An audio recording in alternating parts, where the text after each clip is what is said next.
If you like weird and strange history as much as I do, then I have the podcast for you. I'm Jason Horton, host of Strange Year. Each episode, I break down the strange history and cultural happenings during that year, like 1977, the Wow Signal, 1963, Three Tramps Theory, 1844, the Millerite Movement, 1997, the Phoenix Lights, 1896, the Shortest War, 2004, Benjamin Kyle, 1518, the Dancing Plague, 1985, the Move Bombing, 1972, remote viewing. So to get your weekly weird history fix, pause the podcast you're listening to right now and subscribe to Strange Year wherever you listen to podcasts. This crime is anything but organized. I'm Rebecca Lieb. I'm Jason Horton. And this is Ghost Town.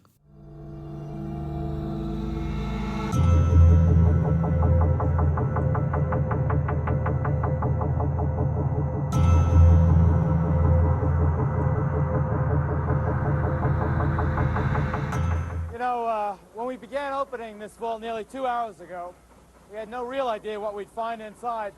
As it turns out, we haven't found very much, at least not yet. In any case, I think that Kelly entered here, Rich. A legend a half-century old or so has been resolved. I don't know if we've gone far enough. I mean, we found the other wall over there. There may be more to be discovered, maybe not. We found the secret tunnel. We found the hidden stairways. We found the other private spaces. We talked to a lot of people, older people whose memories I think would have otherwise been forever lost if it wasn't for this program. It seems, at least up to now, that we've struck out with the vault. I'm disappointed about that, as I'm sure you are. This is one time in my life that pot of gold would have been a lot more fun than chasing the rainbows. On April 21st, 1986, 30 million people watched The Mystery of Al Capone's Vault, hosted by Geraldo Rivera, live. Opening of a secret vault in the Lexington Hotel in Chicago, once owned by crime boss Alphonse Capone. Da, da, da. Do you remember this? We were talking about this. Yes, I know a little bit about this, but I was very young at the time. I was very 48. You were very 48, extremely in your 48s. Understood. But Geraldo Rivera, at that time, especially, my parents watched religious watching of this person, trusted person, trusted journalist, and still is to this day, honestly, maintains a pretty good reputation. Geraldo Rivera? Yeah. Am I wrong? I mean, he's got opinions. Are you familiar with his very conservative opinions? No. Oh. Wait. Geraldo Rivera, yeah. I need the update then. Oh, yeah, I thought you were joking. No, I feel like I dropped off then. No, he's like at some point something happened and we don't trust him anymore. Yeah, he's I'll see myself out. He is a He's a conservative. He's a conservative. Although he does. There are times where when somebody who is traditionally conservative. When did this happen? The last couple of years. Just very recently. I'd say, the last maybe 10 years or so. Maybe I had a lot to process here. I mean, there's not really much to keep up with because he'll show up and, And just spout crazy. It's like, what's the comedian, Dennis Miller? Oh, he's yeah. not crazy conservative. He's like, oh, you used to not be this insane. Yeah.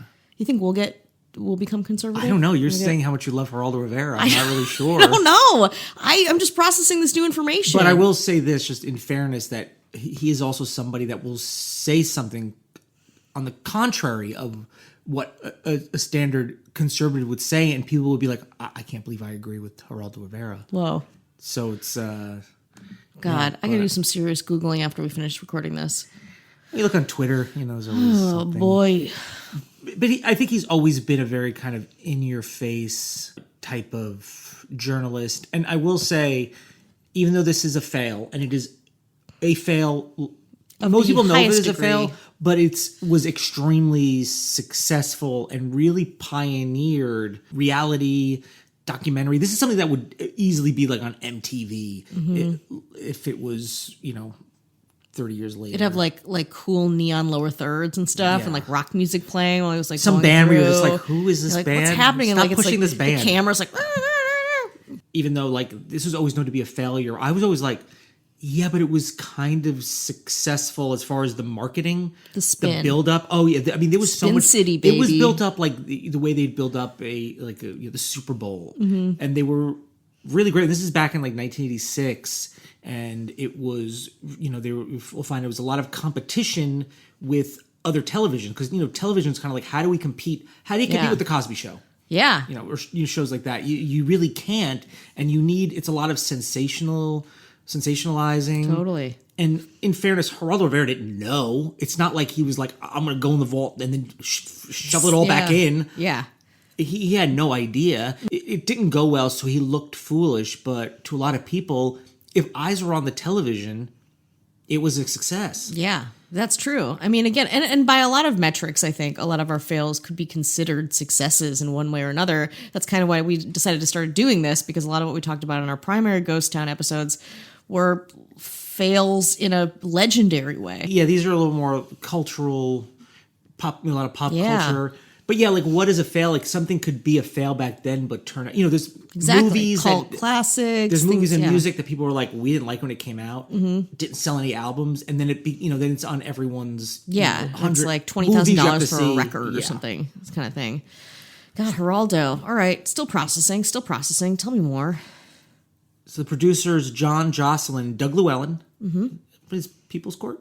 He heard that Al Capone's old home base, Chicago's Lexington Hotel. Yeah. This is where you'd have been like, so I grew up in the Midwest. So Jason, I'm giving you that right now. No, that's fair. It's luxury of editing these podcasts for the most part, and gets to hear my voice and its horrible repeated pattern just over and over and over. Do you have like fever dreams about my cadence? No, but I know what you're gonna.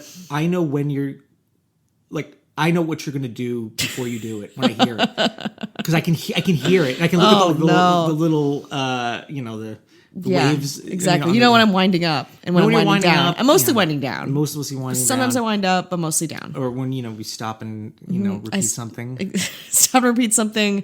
Take a breath. Turn a page. Creak a chair. Eat some peanuts. I mean, before we were starting this, we were literally turning the thing on. She grabs peanuts from like a low grade it's a shopping bag. You go to the farmer's market, they give you a shopping bag. This little thin shopping bag makes so much noise, and the peanuts you have to break the shell. Yeah, you gotta get in there like a little squirrel. I like working for it. I like crab legs and peanuts for the same reasons. You gotta get in there to get the meat. Like Al Capone's walls. Well, you're gonna find there's probably about the same amount. The vault was hidden under the Lexington, where Al Capone ran his criminal operations until his arrest in 1931. And in the 1980s, construction crews found tunnels connected to taverns and brothels. Yeah, that's all under the Midwest. And I'm from the Midwest. So I'm from the Midwest. That's going to be, if you have a t-shirt, it's going to be so I'm from the Midwest, and a crude drawing of your face. Could I be any lamer? Could I be any more predictable? I'm just boring. I'm just a boring Midwestern woman from the Midwest. Especially when we're not really reading mostly from scripts. It's like you could really say anything, but it's still the same. No, it's still the same. It doesn't even matter. But there's so many tunnels and things under, especially Chicago to Milwaukee, Ohio, all over the place. It's huge. So that's pretty exciting. Yeah. So and in fairness, it's very exciting. We talked about the Philadelphia Eastern State Penitentiary in Philadelphia, where Al Capone was. But there's when you go there's a little side thing of Al Capone in another episode. There's two cells next to each other. One cell is kind of a very plain cell, and one is dressed the way Al Capone had it, which is like a little bit more opulent. But nobody knows like which one he stayed in. What? Wait. It was either the one or the one next to it. This might be the most interesting thing you've ever said. Yeah. So like one of them was like Liberace style, like nice, flashy, like like dark woods, and nice one things. is just very bare bones. But they dress one up and not the other, but they don't know if it was one on the left or the right. Oh.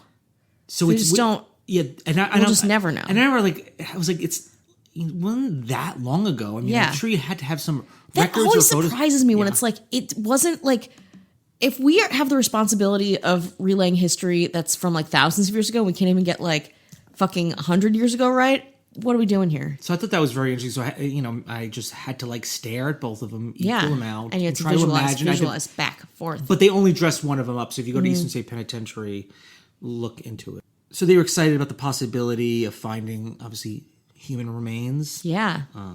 They had forensic examiners standing by, ready to check them by. out. Let's see who we're going to unearth. Obviously, money.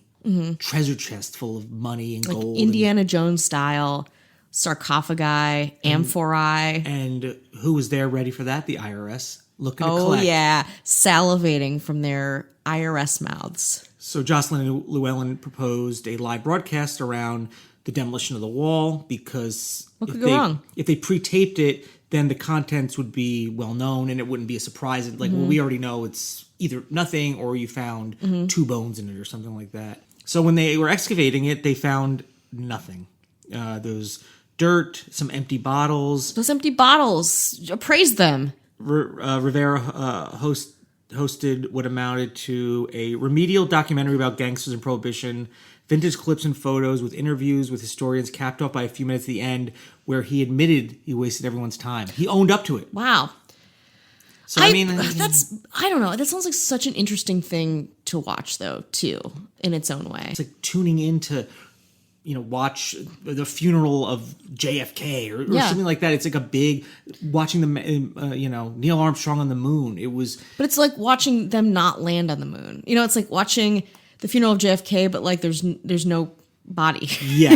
Like it's the sort of thing where like people are like, oh, okay. But you don't get to see exceptional fails like that on TV and people scrambling on live TV to try to figure it out. Let me ask you, have you ever gotten ready to go out like with your friends? Like we're going to go out and you had more fun getting ready to go out and once you got there, you're like, that's most of the time I go out. I feel like there's and this is just something I was thinking about. I mean, it's true or not, but it's that getting there, the excitement, the build up. What's and then going to happen? Once you're there, when you get there, does it ever live up to the journey there? No. Like, we talk about like unsolved mysteries. We don't like who did the murder, what happened to this person.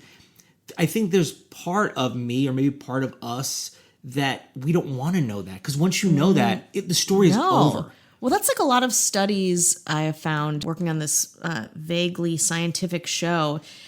What is more powerful to us is the possibility versus the reality. And that's in a lot of different things. That's in like power. It's in anticipating like what we're about to eat. It's in dating. Like it's across so many different realms of our experience. And that kind of sucks in a way because it's like, we don't really appreciate that until after the fact. And we're like, oh, that was like more fun. And now we're out in this like lame party, like trying to talk to people and like get too drunk and then just ride home and like spill something on my fake jacket, Well, it's a real jacket, but no, it's fake. It's a fake jacket. It's not a real jacket. It's a hoodie.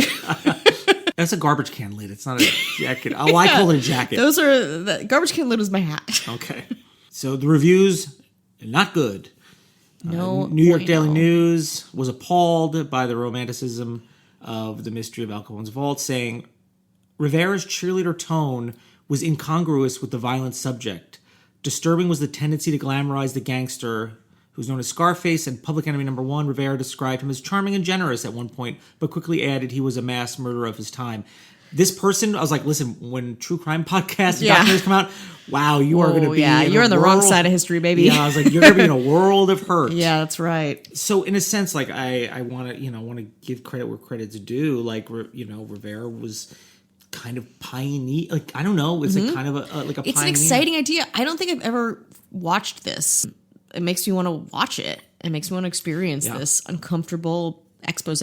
In Mental Floss, former Tribune Entertainment Vice President Alan Graffman says that everyone at the company was pleasantly surprised when they saw the share of sets in use the next morning. It's a metric, I guess. We thought it would do a 20. It did a 35. I guess. Yeah. 20 million, 35 million. I don't know. Mm-hmm. It was an enormous, colossal success. Nationally, we outperformed the networks. The Cosby Show, Family Ties, that's what they're competing with. Yeah. The show played later on the West Coast, and that was amazing. Even though the news was out, it still got phenomenal ratings. So, but again, there's no Twitter, or anything to really update it. So unless somebody's like, "Hey, Jay, what happened?" That probably wouldn't have happened. With cable subscriptions on the rise, over-the-air broadcasters were looking to compete, and sensationalism was one of those ways, and that has not gone away. Up. Yeah, this is the amount of reality boring. TV, the amount of the way things are, everything's an event. Yeah, exactly. Even news and the blurred lines between broadcasts like this, podcast, reality TV. Yeah, it's like it's all like a tremendous I mean, mess. it really pioneered like that hype machine, which I got to give credit. For a long time, the perception of television was that it was already catered to the lowest common denominator, and the best way to offer a true alternative to that market was to skew more highbrow. But the 80s saw the rise of trashy daytime talk. Yeah. From Jenny Jones. Oh, definitely. Phil And that Donahue. continued into the 90s. I remember going to a Jerry Springer taping in Chicago. We were in the front row because we were the youngest people there by far. And it was a tiny studio audience. Me and my college roommate, her name was Lacey Summer, which everyone was like, Jesus. Yeah. She was great. She's a doctor now, so in What Philadelphia. kind of doctor? Dermatologist. Oh, I felt like Yeah. a bad doctor. Like a bad doctor? She's like, I'm actually a very capable doctor. No, like she got sued for malpractice. She would never, although she probably is insured for that. But yeah, we were in the front row of Jerry. We were probably 20 years old, maybe 9. I was probably like 19 at that point. We're in the front row of Jerry Springer next to his bodyguard, who I forget his name was. We had this and it was so, I couldn't recognize it at the time, but it was so scripted and actory, but we were just excited to be there. And Jerry Springer would always come over to us and be like, "Hey, you having fun? Doing it great, awesome. Can you scream louder?" They'd coach us, and it was just this frenzy. It was probably my first experience with your first acting experience. Yeah, exactly. My first method acting experience, being a Jerry Springer fan, getting into character, drinking a lot of Everclear beforehand, driving my parents down to Chicago for Madison. Truly life-changing. But that hype machine, especially at that time, I mean, it carried through to even now. And I want to watch this. I want to thank AV Club, Washington Examiner, Mental Floss, and Geraldo Rivera. Wow. Your hero. My hero. Are you a true crime addict? Do you find yourself talking serial killers and missing persons at parties only to be met with uncomfortable smiles? Well, find your tribe on True Crime Snack Time, a daily podcast that gives you a little true crime snack to chew on. From January 1st to December 31st, you'll find out what happened on this day in true crime. Short, sweet, and chock full of crime. Join me, Allison, on True Crime Snack Time. We're available wherever you get your favorite podcasts. Follow True Crime Snack Time on Twitter, Facebook, and Instagram at Crime Snack Pod. And remember, keep your friends close and your snacks closer.